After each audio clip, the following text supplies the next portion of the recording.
Hello everyone and welcome to the FM network. I am DarkHorse FM and I'm here today as a guest creator bringing a video on a football manager challenge relating to using a rookie manager with no experience whatsoever, no badges, no playing experience, using that manager in football manager career save and then how far you can actually go. Currently, I'm in my second season with ECS. I'm going to explain to you which team is ECS. It's currently in the Brazilian third division, but currently in our second season, we are in the second division. So I'm going to show you how we actually got results when we were able to overachieve. I'm going to share with you the tactic that we used to overachieve in the second division in our second season in Brazil. Remember, if you like what you see, be sure to pop on over to my channel. Link is going to be down in the description down below for videos relating to teams that are somewhat hidden in the game, teams that are mid-table and also predicted to finish bottom of the table. I normally make tactics and create and test tactics for these teams. You can also step onto my channel and check it out. You can find something interesting for yourself. Also make sure to subscribe to the FM Network YouTube channel page also. So let's get into the video.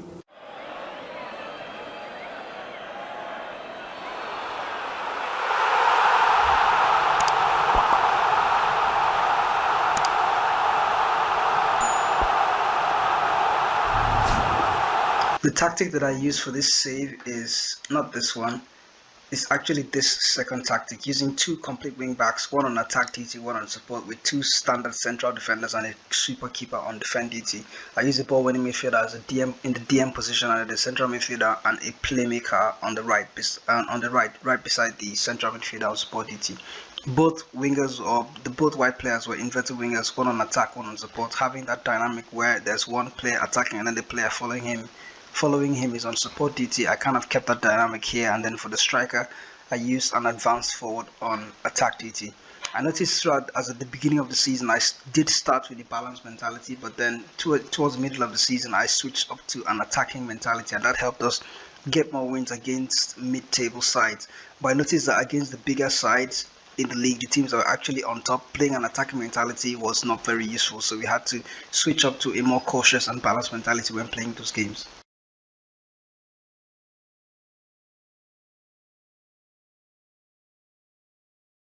Before we go into the tactic in detail, we're going to look at the season that we had, looking at the fixtures, and then we can see that we had good results in the Gaucho State Championship.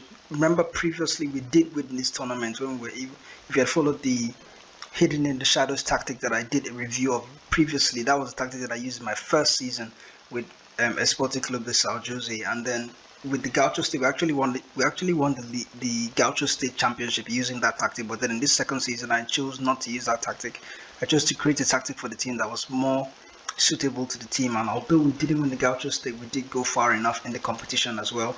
You can see that we went all the way to the semi-final of the Brazilian Gaucho State Championship. And then going into our results, we had a good start to the season. We did lose our first game of the season so far, but then went on a run of wins and draws, and then we did lose 3-1. Then we went on a stretch of 5 games unbeaten, and then we got all wins, and that followed with constant defeats as well. So the season was a bit up and down, and you can see that even after those defeats we're still able to come back.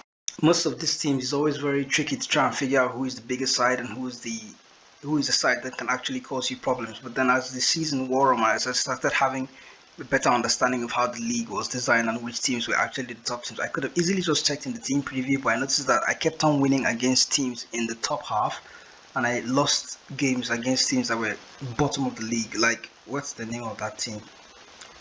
PON. We ended up drawing this game 0-0, and then I noticed that they were like 19th on the table, so it didn't really wrap up. It kind of made a confusing approach to how I could go or how I could approach games, but it was tricky. I noticed one thing I also have to inform you in this save was that opposition instructions are very vital for how I actually got amazing results with this team, how I actually did not get to fight for relegation, even though we're predicted to fight for relegation in the save. Opposition instruction really helped us a lot, and I'm going to show you guys how I managed to do that. So as I said, when I was building this tactic, I did use the hidden in the shadows tactic as a template for how I was going to design this tactic. And if you're not aware of what the hidden in the shadows tactic looks like, this is the tactic in frame 1. This is how the hidden in the shadows tactic looks like. It's 3 shadow strikers, 1 advanced forward, inverted wingers, and 2 roaming playmakers while playing defenders. It's an OP tactic that can actually get you a lot of wins in the game. But in my second season, I decided not to use this tactic, but to create a different tactic that is more suitable to my team. And using this tactic, the hidden in the shadows or hiding in the shadows, using this tactic as a template for building the main tactic that I was going to use throughout my season, and by using that as a template, I also ended up stripping the tactic of some instructions that I felt were irrelevant, even though it kind of cost us in a way, but it made my players complain less about the roles that they were playing. So for the sweeper keeper, I did stick with the sweeper keeper on defend. I think the Hidden in the Shadows has a sweeper keeper on support duty, so I opted for a more cautious goalkeeper, which is a sweeper keeper on defend duty with no instructions. And then, as opposed to inverted wingbacks on attack duty, I know they're very good at this game. I opted to go for complete wingbacks on support duty, and I used one on support, one on attack duty. And the complete wingbacks had 2 instructions: shoot less often, tackle harder, and both sides actually used identical instructions for both complete wingbacks, even though they were playing separate duties. The central defender on defend duty had no instructions either. Both of them did not have any instruction. And then in the defensive midfield position, the hiding in the shadows actually is a roaming playmaker, 2 roaming playmakers for that matter. But I used the ball-winning midfielder here, and I wanted him to play a lot like a roaming playmaker, so I included the take more risks instruction and to shoot less often. He acted like a playmaker, but he was also sensible when taking chances on his own. So if he saw a better player in a better position to actually try and score a goal, he would lay the pass as opposed to trying to shoot or take a shot at goal. In central midfield, I used a central midfielder on support duty, and I kept a lot of instructions for him as well. Take more risks, dribble less, shoot less often, get further forward. Get further forward because I want him to also act like a central midfielder on attack duty in a way, but to also support the striker in a way. So moving to channels, you can see that's also an instruction that helps him get forward a lot and also play in the attacking areas. He's also been asked to tackle harder. The playmaker in the team was the advanced playmaker. This role, I really wanted to use him on attack as an attacking player, but then I realized that my central midfielder is going to get forward a lot, so he might just be here and be more patient in possession and try and create chances without gifting possession away too much. In the wide players role, I used an inverted winger on support duty and one on attack on the left hand side. Pass is shorter, take more risks, shoot less often, roam from positions and tackle harder were the instructions I asked the inverted winger to do.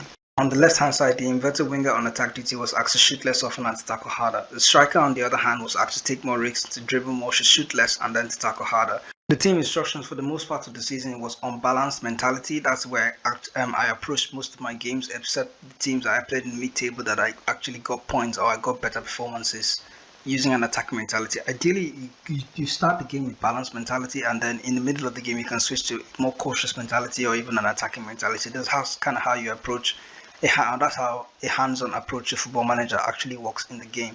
So in possession instructions, then I asked the team to shoot more often, rarely, because I know I had good players that were supposed to take long-range effort and it did work for us, and then the assistant manager did suggest this instruction to help us take more chances at goals.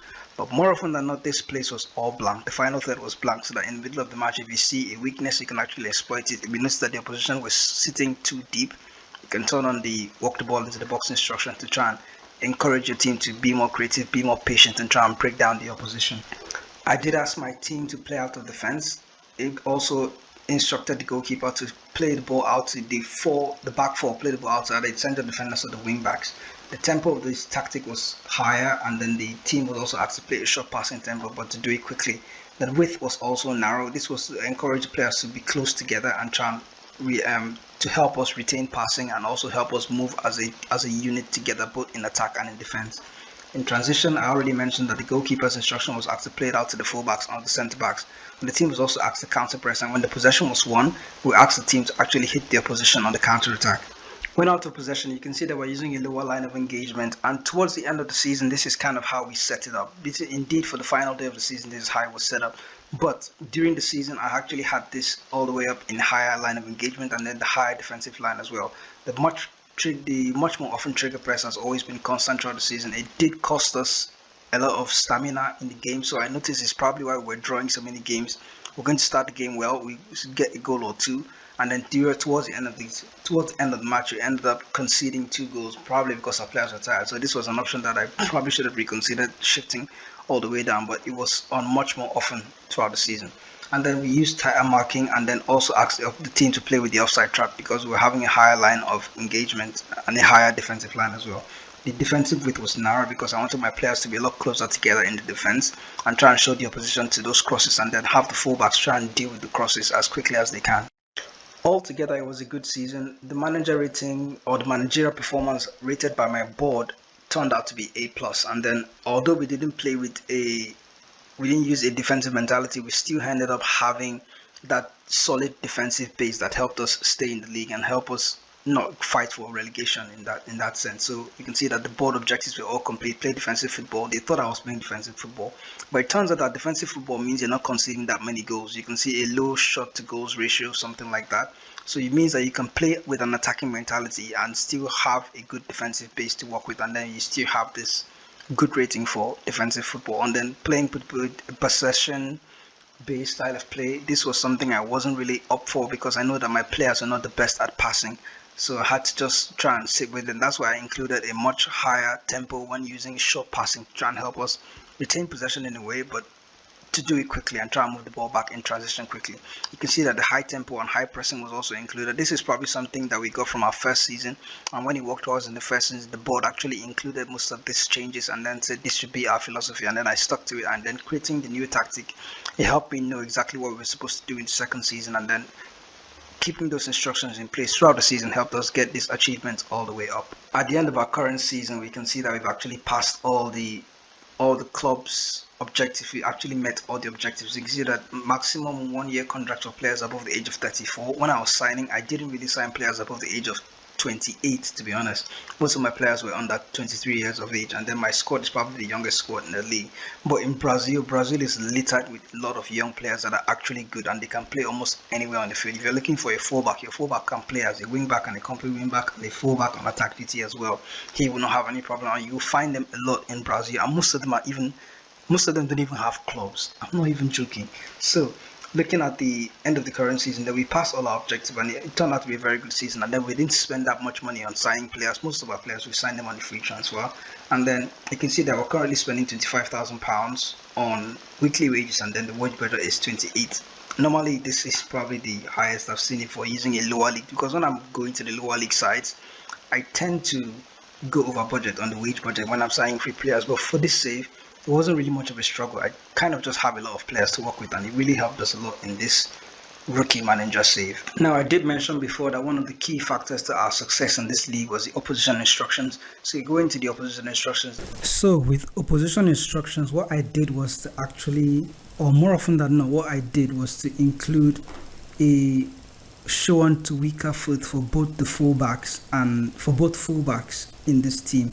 This also paid attention to the player attributes, and I noticed that in the Brazilian national second division, most of the players were not that composed on the ball. So showing your right back, the opposition's right back, for example, showing him to his weaker left foot allowed him to somehow avoid coming in this direction instead of going all the way and running out wide like if a normal right back would. If he was a right back playing as a wing back position, he would tend to come inside, and if you did that to the fullback as well, they would tend to try and come inside because that's the only available space that they can run into.